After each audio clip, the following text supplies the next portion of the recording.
like 2016 to 2018, 2019, it's like, I think a lot of things in hip hop have been pushed up to the ceiling, Hmm. and you're seeing hip hop artists and rappers starting to pivot into rock music. Great to meet you. I'm Adam, and this is about you and your journey in music. And we'll talk about the. Have you announced the album yet? We announced it today, actually. Yeah, Okay, amazing. I yeah. actually had a chance to check out most of it, and dude, I love it. I love what you're doing. Thank you so much. I appreciate it. Yeah, it's really cool. Yeah, so we'll chat about all that if that works for you. Let's do it. Yeah, Amazing. First off, I did see. Are you from Buffalo, New York? Is that what I read? born and raised. Yeah. Born and raised. What was it like living there? Cold? That's what everybody assumes, and I'd say you're right to assume it was cold. Yes, I would say like the majority of the time I did spend outside, whether it was snowing or not. But um, yeah, there's obviously ups and downs to every place you grow up. It's definitely kind of like Buffalo is a city, but it feels like a small town. So um, but I was raised like in the suburbs, just kind of like in Amherst is the name of the town, and Okay. yeah, it was quiet over there. Well, there wasn't much going on. So Was there a music scene? yeah, it's a big music scene in Buffalo. I would say Buffalo is even like I would even call it a music city. Like Really? it's a little more underground, yeah. But at the time that I was coming up, I was heavily involved in like the indie and the rock scene Hmm. in Buffalo, like probably like between 2009 and 2017. Okay. Yeah, Yeah, yeah, and played in a lot of bands. I was always kind of like I'm a drummer like by trade, so like oh, um, interesting. yeah, I was either playing my own gigs with my own bands or filling in on drums for other bands or just whatever, just anything I could do. I was sometimes in like multiple bands at once, you know. Sure, especially as a drummer, I would imagine. You're like Yeah, the you get the definitely. pick of the litter when it comes to bands. Exactly. Yeah, for sure.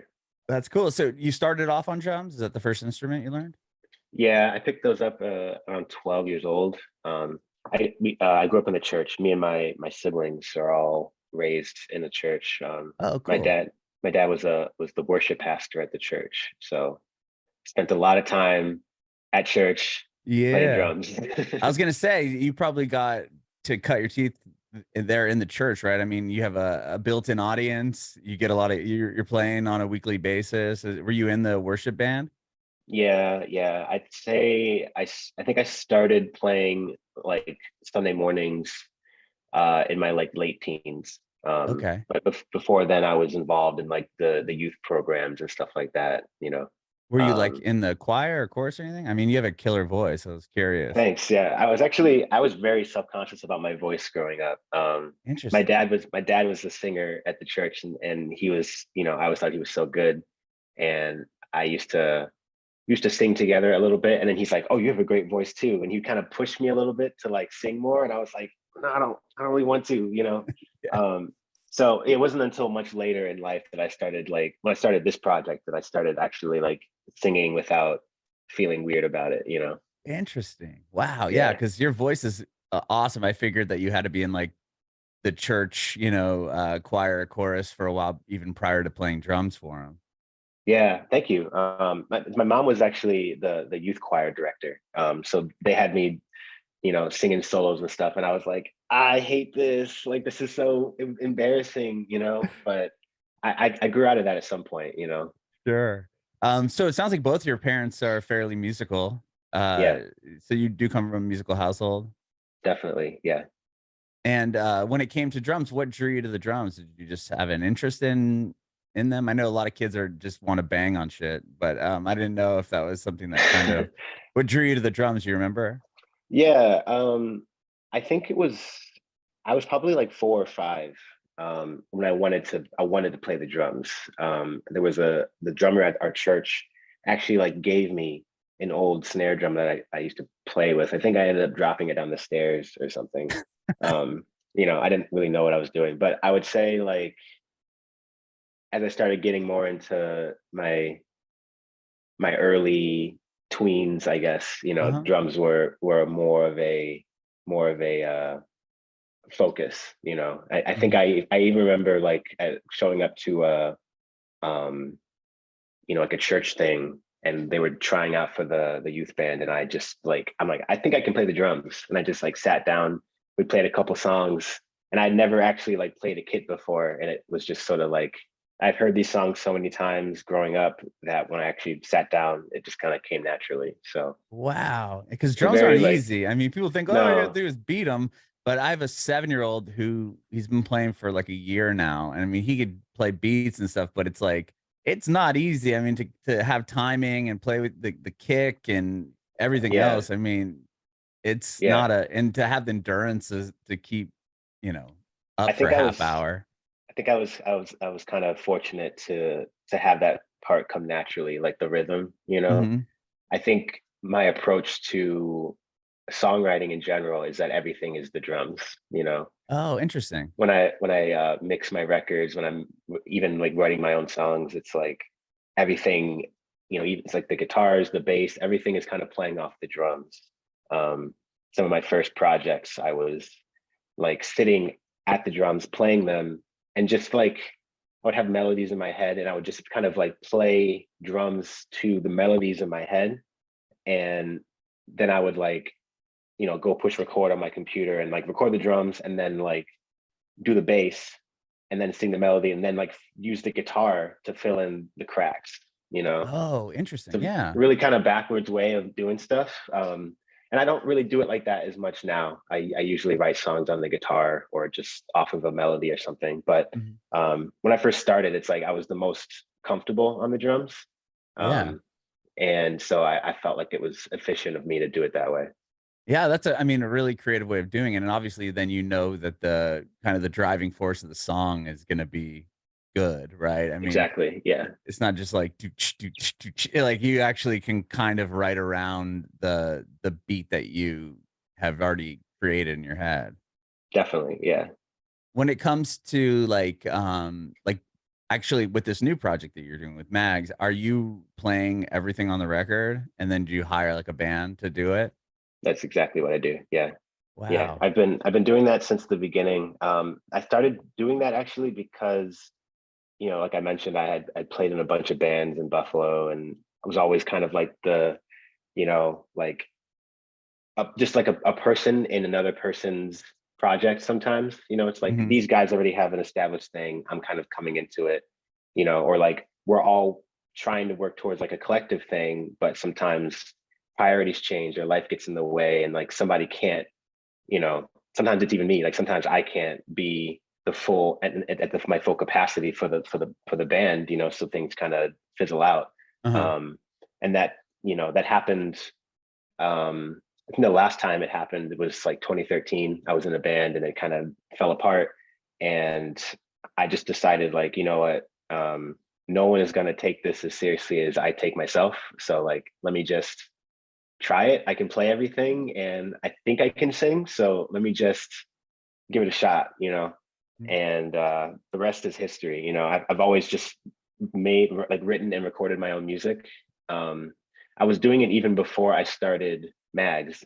Like, another thing to mention is I was homeschooled. So I was at home a lot. Right. I would say, like, if I wasn't at church, I was at home, you know, Mhm. and I discovered recording at a pretty early age. I want to say maybe like 14 or 15. Um, and I started just like recording myself and my siblings, like in the basement, before and after school and during school, and any kind of gap of time that I had, I was usually in the basement, just like working on music. Um, Okay. yeah. So by the time I was like, I'm going to do my own thing, I already had all the like necessary skills to do it. Right, yeah, you Um, already had all the chops to record and obviously play drums and all the instruments to fill in the whole project. exactly. Yeah. Wow. Being, you said you're homeschooled and you started to, like, record yourself. Like, when it came to playing with other people in other bands, like, were you going like, ho I mean, older son's a homeschooled too, and he has to. It's like a hybrid thing. So he goes in every once in a while and meets his peers or whatever. Like, were you Mhm. going? How are you finding other musicians to play with? Were you going to like local shows and stuff, or like how did you kind of join your first band? My first band was actually started. It was me, my friend Josiah from church, Hmm. and my older sister Lydia, Oh wow! and yeah, and we kind of just were like, and my neighbor Kyle. We were just kind of like figuring it out, you know, and we were doing like we were trying to do like I wanted to be in a hardcore band growing up. I wanted to be like like I was really into like Christian hardcore music growing up because that was what was available to me, you know. Right. So like Under Oath or Devil Okay. Wears Prada, like bands Sure. like that were like really influential for me in my teens. Um, my friend Josiah introduced me to Coheed and Cambria, and that was like a band that he was really into, and he would like learn their songs on the guitar, and then we try to cover them at practice. Oh Um, wow. yeah, so it was very like it was a little janky at the beginning, you know. Hmm. That band ended up existing for a couple years. You know, we ended up going in this kind of like jazz, like indie jazz funk kind of direction for a minute.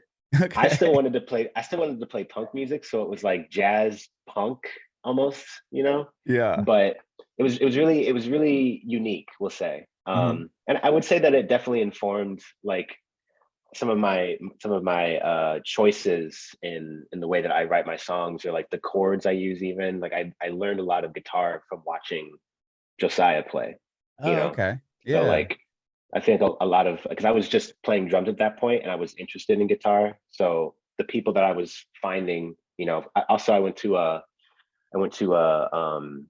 like an arts college for a semester. Okay. Yeah, I was there for a semester because I wanted to like be a part of the recording program, and my grades weren't as good as they probably could have been. So they were like you can start your major in your second semester or your second year, and I was like I'm probably not going to be here that long. So You're I like, let me ended, be honest with you guys. I'm only here for that yeah, one I'm literally program. just here to record, and if that's not going to happen for another year, I'm probably not going to stay here. So, I ended up dropping out of that school, and then just kind of like learned a lot of what I know about recording on YouTube, actually. Yeah. I Um, mean, quicker way to, I'm sure I've heard a lot of artists say that too. And it's like if you end up going, or people that'll go to Berkeley or, Belmont or Clive Davis Institute or whatever, and then they'll get a deal or start a yeah, band that'll tour. And it's like, well, I don't really need to finish this. I've kind of achieved what I would hope to do outside of this program. yeah, and without all the student debt too. So, Right. Yeah, totally. Totally. exactly. Yeah, Um, but yeah, go ahead. I was just gonna say, like, wanting or liking bands like Devil Wears Prada and Under Oath and those type of Christian hardcore bands. Was it the drums that I mean, I would imagine as a drummer, that's probably like music you'd be like, hell yeah, I get to play fast. And, Yeah, was that something that kind of drew you in? I would say a lot of my influence in drums is from Aaron Gillespie from Under Oath. Like I Uh-huh. used to play along to um they have an album called They're Only Chasing Safety. Yeah. And that was like the first one that I heard from them and that was like just blew my mind mostly, you know. Uh-huh. And I used to just sit in my basement with my headphones on and just play that album all the way through, like front to back, like every single day for Wow. years. It was just, yeah, like I said, like that was just the music that resonated with me at the time, Uh-huh. and it really helped me like get a little more like solid in what I was doing. You know, so I think Sure. before I was just playing at church and playing the songs at church, but um, having someone as like a point of reference of like that's like what I like, that's what I want to do. Mhm. Um, I think I needed a little bit of that at that point. Definitely. And when you start, so was Mags the first project that you sang on and was kind of like your solo-ish project, I would say? Or did you do Yeah, something I've beforehand? I've had like iterations of solo projects prior that Mhm. like when I was first learning how to record or when I was um not really even trying to pursue it as more of a career. I was just like having ideas or I actually make a lot of like more like lo-fi music in my free time, you know, and I was making a lot of that prior to M.A.G.S, just like more atmospheric, like meditative stuff. Hmm. That's just what I like to hear, you know, and Yeah. I like to listen to that stuff. So like I tend to make it. So I have like a couple projects that like predate M.A.G.S that sound like that, and I have a couple since I've started M.A.G.S and since I've been doing it that I haven't even like released or anything. But Oh wow. um, yeah, I'm always making music, and like I think like M.A.G.S is sort of something that I've built, Hmm. you know, and something that people like, you know, if there's sort of an external factor to it now, it's always been like a personal project for me, and it's always been like something that I do for myself. But now that there is an audience for it, really, Hmm. I try to kind of find the balance between like what I want to do and what makes sense for the future of the project, you know. Hmm. And then I just save all my other material for me or like whatever I choose to use it for, you know. Right, right, right. Okay, that makes a lot of sense. And so when you start mags and start releasing music, did it all kind of start off online because it was just you? I mean, like how did the project, start to get off the ground a little bit? Yeah, honestly, I never had any intention of playing shows. I was always just going to. It was going to be a studio thing, you know. I Mhm. at the inception, I was like, I'll just kind of do this on the side. I'll probably join another local band and just kind of keep this as like a studio thing, and just like, you know, it'll just be like that, you know. Mhm. And then I think within a week or so of putting out my first few demos, like my friend hit me up and was like, "Yo, do you want to play a show? Like my band's coming up from Nashville in like 2 months, and we want to book a show, and like we'd love if you opened." And I was like, "Sure, yeah." So I just, you know, I asked a couple of my homies to play bass and drums, and you know, it was kind of just it was going to be kind of like a one and done kind of thing. Mhm. But I ended up getting another show that was after the first one, and then I got another show, and kind of It just just kept never hitting them up, stopped. and just never stopped. Yeah, it never stopped, and you know, I wrote more songs and played a lot more shows, and you know, What went was from kind there. of yeah, what was there like a milestone or something you can remember that kind of elevated you to the next level aside from maybe just booking booking shows and playing shows and putting out music? Was there like a song or something that really landed and you're like, wow, okay, this is working? Yeah, so I have a song called "Drugs," Mhm. and I wrote this song. I wrote this song originally for my friend's short film. He was making back in like 2017, like early 2017, and Mhm. I wrote the song in like 30 seconds, actually. I No way. came home from work, and I just like had the I just like came in my room and like wrote some really basic chords for it. And I'm like, that sounds like something that would be like in a short film. Um, didn't really give it a lot of like weight, and I didn't really even Uh-huh. think of it as like a mag song. Um, and then when it came time to make my first album, I ended up like I put that song on like the demo of the song on SoundCloud, and I posted on my Facebook and all that, and I got a lot of good feedback. So I decided I wanted to re-record it, and I threw it like right in the middle of the LP, just because I was like, this is kind of like the rest of the album has a bit more of an upbeat kind of like kick to it, Yeah, and yeah, this yeah. song is gonna just sit right in the middle, and it'll just be a little bit of a palate cleanser. Mhm. Um, and that song ended up on Surf Rock Sunshine on Spotify, Wow. and just kind of got embedded into the algorithm, you know. Mhm. So I think a lot of people have heard that song because of that playlist, and become fans that way. And I also had a very brief stint when I was doing some like stuff on YouTube with some friends, and I got a pretty big push from that as well. Like people finding me on Spotify and following my socials and stuff like that. So that was like right after I moved to LA. Oh, okay. Like yeah, in 2018 I moved to LA, and you know, that was also kind of like a last minute decision. It kind of just the door opened, and I was like, yeah, I'll do that. That sounds fun.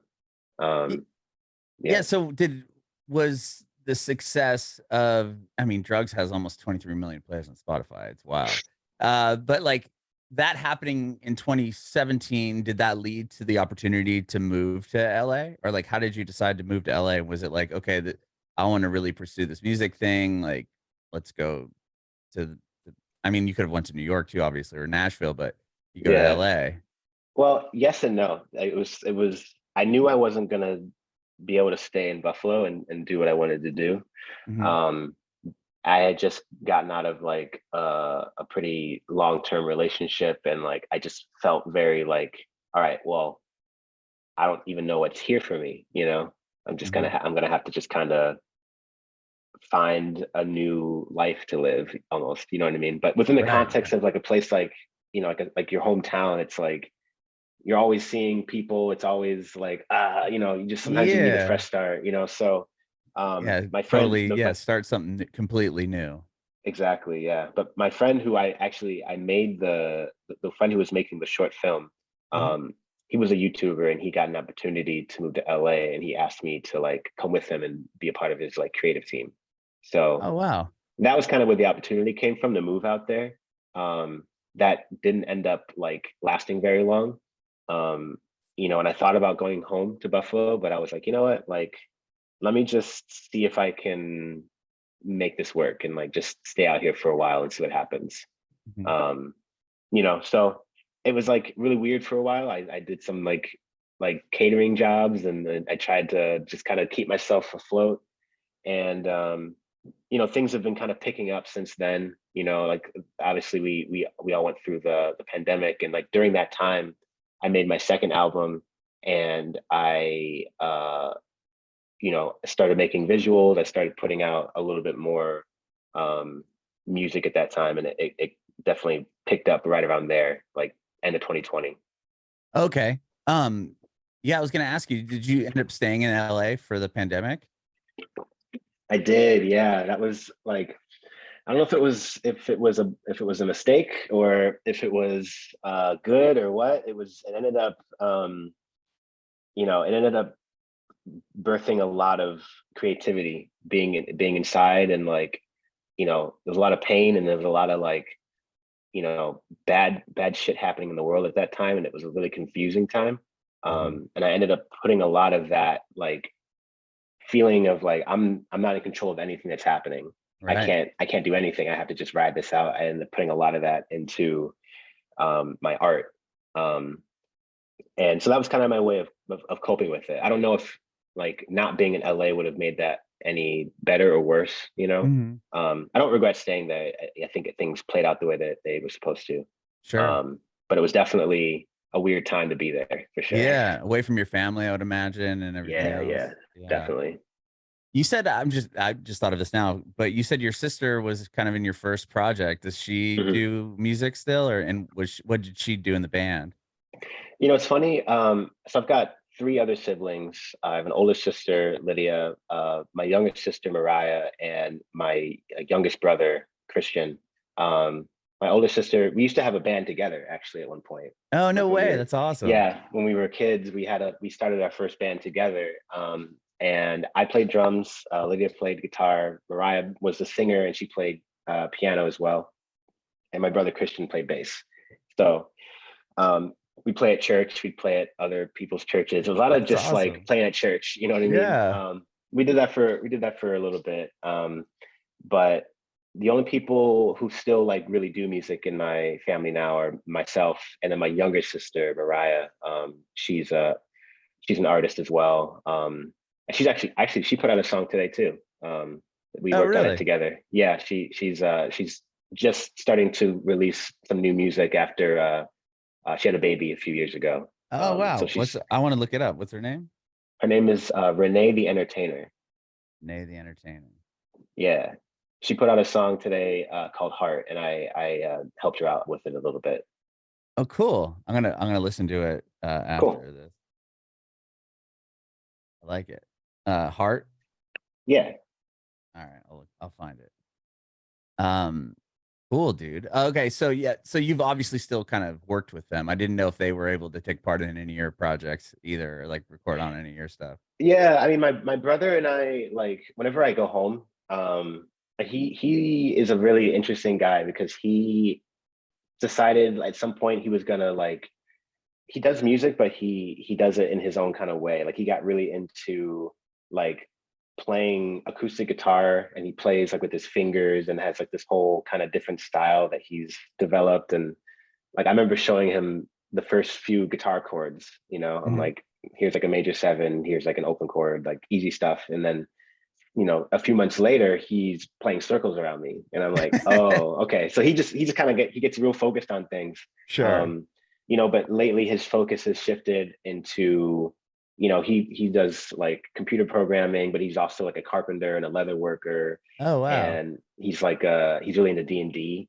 He like Okay. created his own version of D&D actually, that he's like been Wow. beta testing for the last few years. So he doesn't really play music as much now, but he's kind of taken the creativity he would put into music and put it into other stuff. Yeah, I was gonna say it sounds like he's still super creative, Yeah, regardless. yeah, yeah. That's definitely a theme in my family. We all have creative minds, and we use them in our own ways. Sure. Going into the pandemic, you released like the Lost Tapes EP that was in 2020. Was the record you were Yeah, working on the one you were talking about, the album? Was that the one that came out in 2021? yeah. That was "Say Things That Matter." Right. So that's what you were working on what during the pandemic and the kind of lockdown, or Yeah. yeah, So how what did that happened? What kind happened? of tell me how that worked? Yeah, what happened was I had actually made Lost Tapes back in 2018. And it Oh, was going to be, yeah, I recorded it and had written all those songs like right when I got to LA. And I was, that breakup really was like I was processing it, sure. and I was writing these songs about going through some of what I went through at the end of the year. And like, um, I just decided at some point, like, this isn't the project that I want people to hear from me next. Like, this doesn't quite represent like where I'm at now, Mhm. So I ended up putting it on the shelf. Um, and then, when the pandemic started, it's like it seemed like a lot of people were just kind of like dropping things. It's like, oh, I'm gonna just put out this little collection of songs. I'm just bored. I'm just bored. I have Right, yeah, nothing no one had to anything to do. do. Yeah. So people just started putting out music, and I was like, why can't I put out some music?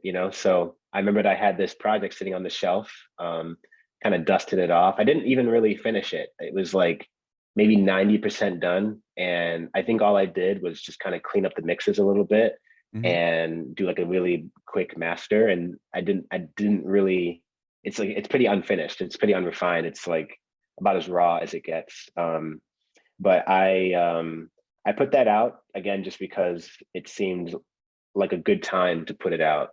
Everyone is kind of um we're all looking inward, Right. at the beginning of the pandemic. We're all just like having to really sit with ourselves and face the reality of what's going on around us. And um I think even more significant than the actual like COVID-19 pandemic was the murder of George Floyd, and how that Mhm. affected the Black community.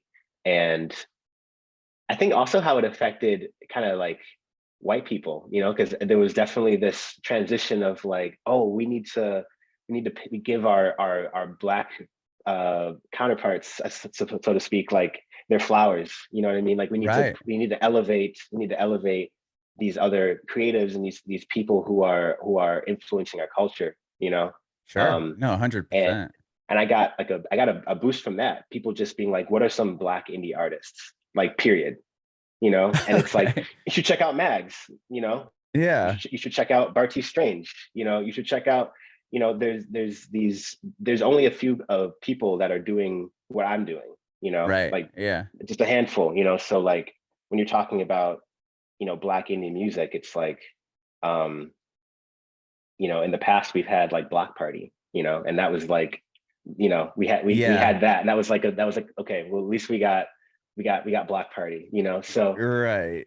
I'm Yeah, saying like, Fishbone, I'm trying to think some of yeah, the other ones. Yeah, not a whole lot, right, in there's that not there's not world. too many there's not too many that are really like solidified in that realm, Mhm. so I remember putting out that project and feeling like, um, you know, this is just what I have now, but like what I'm about to do is going to be like a representation of like what I can do.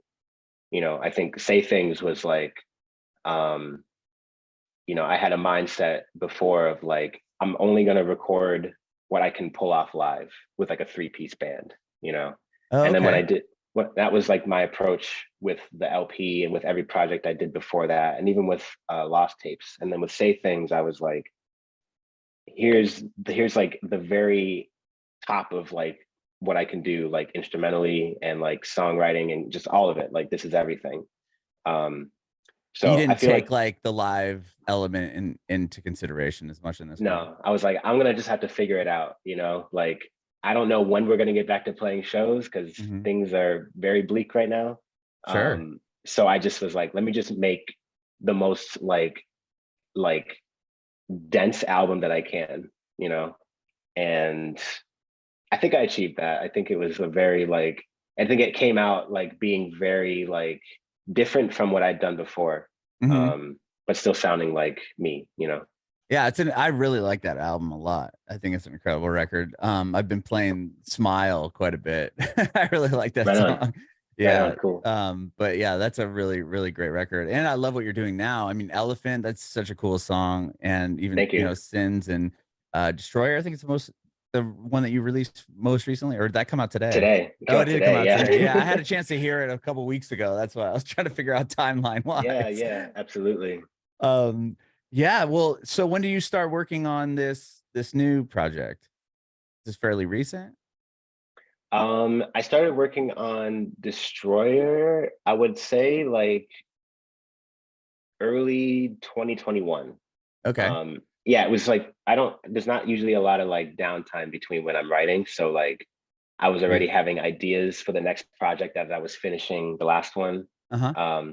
Same thing with this. I already have a couple songs that I'm like, these are for the next project. Oh wow, so you're already ahead. You're an album Yeah, yeah, ahead. you got to be you got to be ahead because you know it's like I think for me it's like if I don't know exactly what I'm doing, I'll just take forever on finishing whatever. You know what I mean? Right. So you know having some direction is always a good thing. But yeah, I'd say like 2021, like springtime, was when I think it was when I started doing demos, and I wrote Destroyer, the song, around that time as well. Like that, dun, dun, like that riff. Yeah, it's Like, heavier than a lot of the other stuff that you put out, I feel like. Even those yeah, I think top that's three like songs.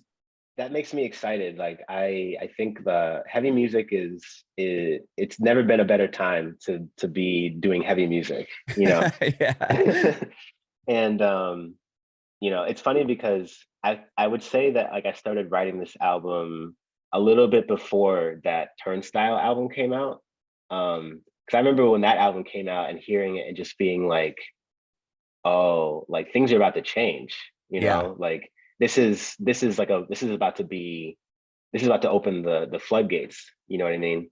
Um, Sure. Yeah, it's that definitely more commercial success in that world, yeah, right? yeah. And I think there was also like there was a shift because of um, you know, Machine Gun Kelly sort of Hmm. bringing back guitar. And I'm not going to say he brought back guitar music, but I'm going to say that he like He kind of started he that emo scene again. He kind of he played a big role in sort of re-legitimizing like the idea of like being a rock artist, you right. know.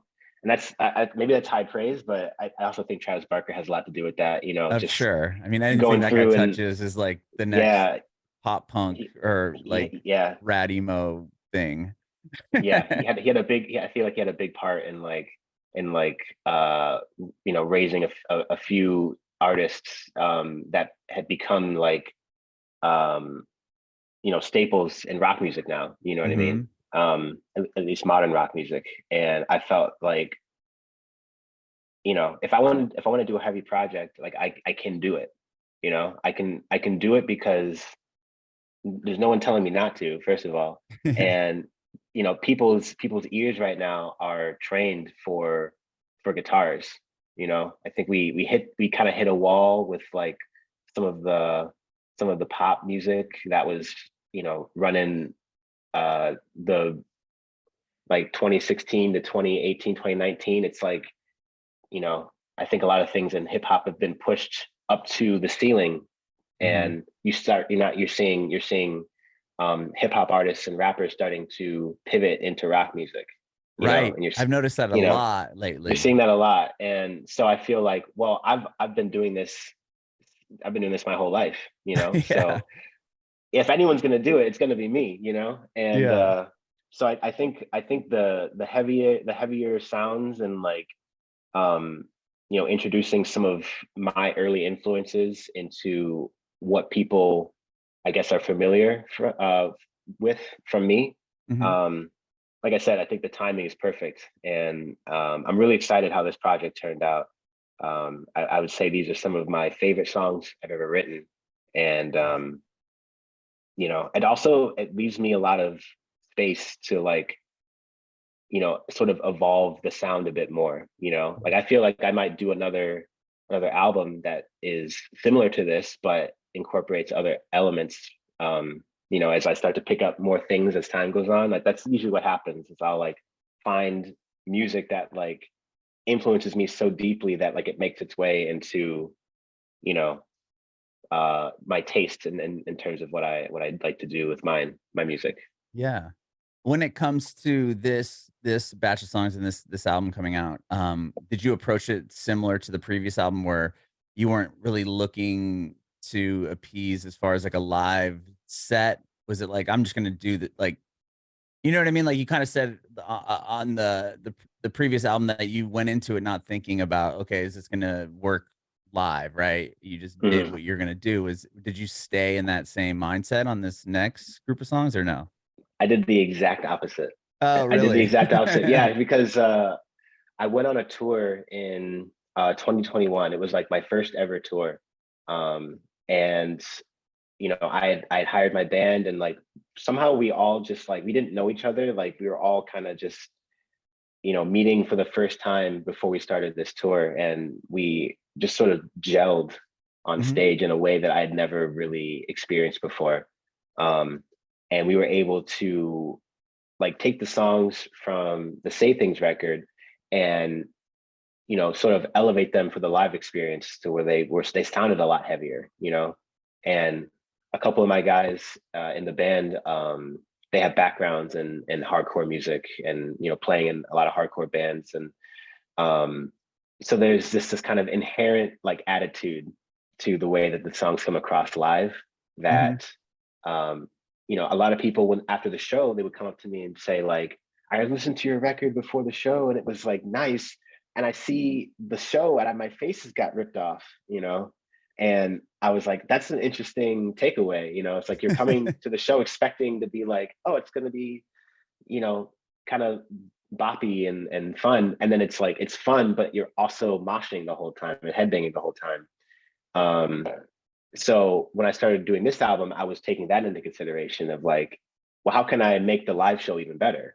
You Uh-huh. know, let me do songs that are going to intentionally make songs that are going to go off live, you know, and try to work in parts that, you know, feel inclusive so that I have ways of interacting with my audience, you know. Mhm. So Yeah. I was thinking more about the live experience on this one. Yeah. Okay.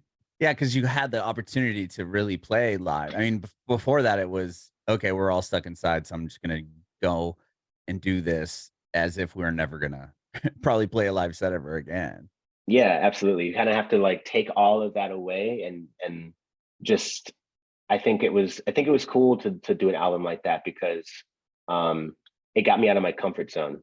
You Mhm. know, it's like I can sit here and like maybe work on this synth part that I'm not going to play live, you know, or like I can like stack these vocals up and not worry about if everyone in the band can sing the parts. I'm gonna just do it, you know. Right.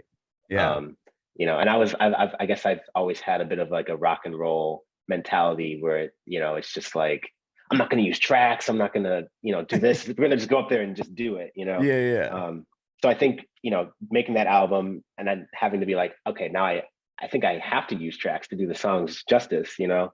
Mhm. Um, kind of changed my perspective, and now, you know, I can incorporate tracks into my live set and it feels like, yeah, they're supposed to be there, you know, and it Mhm. still feels rock and roll. It still feels like it's about to go off the rails. Yeah, yeah, I love it, man. I love what you're doing. You have a big tour coming up, or for the Destroyer tour that you're gonna be Yeah, yeah, doing. yeah. I'm A excited about that as well. and, yeah, I love that you're playing, the Ford Chord Music Festival, because that lineup is, like, so what I listened to, you know, growing up as a kid, and, Yeah, you get to play with some incredible bands. I mean, Alkaline Trio is, like, the band one of the bands that I was, like, obsessed with growing up, and Interrupters are killer, and, I mean, the lineup is nuts. I bet you're pretty stoked to play that. yeah, definitely. Yeah, I was able to get that via my label, Smartpunk. They usually sponsor the event, so like, you know, it was I was fortunate to be able to be included this year.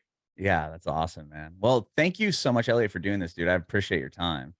Yeah, man, this has been really fun. Thank you again. Yeah, I have one more question before I let you go. I want to know if you have any advice for aspiring artists. I do actually. Something that I've been working on recently. It's going to sound a little cliche, but just never stop having fun. You know, like there is an element of being an artist, especially in our modern times, where you know you have to make the art, you have to market yourself. It becomes a job, you know, and it becomes something that you put 100% of yourself into, 24 hours a day, 7 days a week, and it's really easy to get caught up in sort of just the monotony of it, I suppose, you know. And I think if you approach it in the mindset of like, you know, I get to do this, like this is like something that I'm passionate about and it's something I love doing. And even if the world ended tomorrow, I would still sit down on my computer and make a song.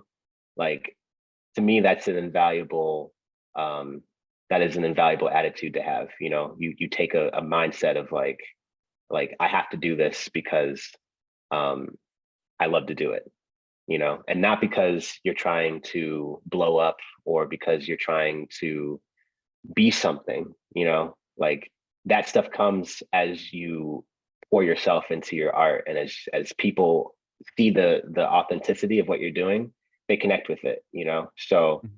you know, having fun with it is like the key, and always like hanging on to the reason why you do it, you know, and not getting caught up in like any of the social media aspect or like, you know, feeling like you have to you know, always be in the algorithm or whatever, you know. Bringing it backward.